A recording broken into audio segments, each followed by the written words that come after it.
آج جو ہے ہائی کورٹ حیدرآباد بار کی طرف سے جو ہے کنونشن 27 آئینی ترمیم، آپ اس کو کیسے دیکھتے ہیں؟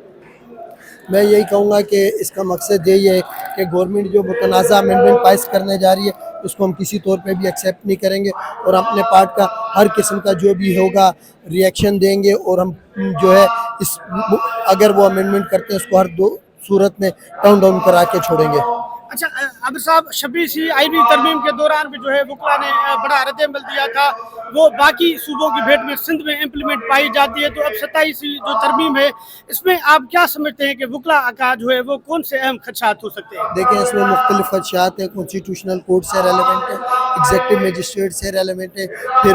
ایڈمنسٹریٹو یونٹ یا پروونسز سے ریلیونٹ ہے، پھر اس کے علاوہ جو ہے ڈفرینٹ جو ایشوز ہیں جس میں 18ویں امینڈمنٹ کو رول بیک کرنا ہے، پھر ایک اور جو ایشو ہے NFC سے ریلیونٹ ہے، تو ان سب ایشوز پہ وکلا کا بہت بڑی ریزرویشن ہے، اور ہم اس کو کسی بھی طور پہ ایکسیپٹ نہیں کریں گے۔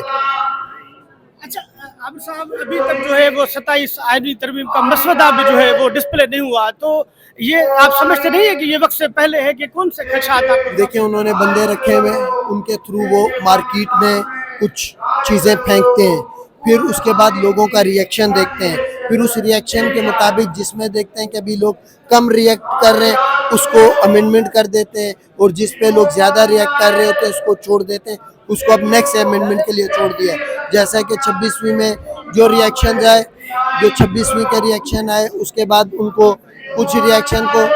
ریئیکشنز کو چھوڑ دیا گیا اس کو 27ویں کے لیے۔ اب 27ویں میں جن کا پہ ریئیکشن آ رہا ہے ان کو 28ویں میں کریں گے، لیکن کرنا انہوں نے سب کچھ ہے، یہ سب ان کے مائنڈ میں چل رہا ہے، یہ ان کے مائنڈ کا گند ہے، تو ہم ان سب چیزوں کو کسی بھی طور پہ چاہے وہ 26ویں ہو، 27ویں ہو یا 28ویں ہو، کوئی بھی امینڈمنٹ جس سے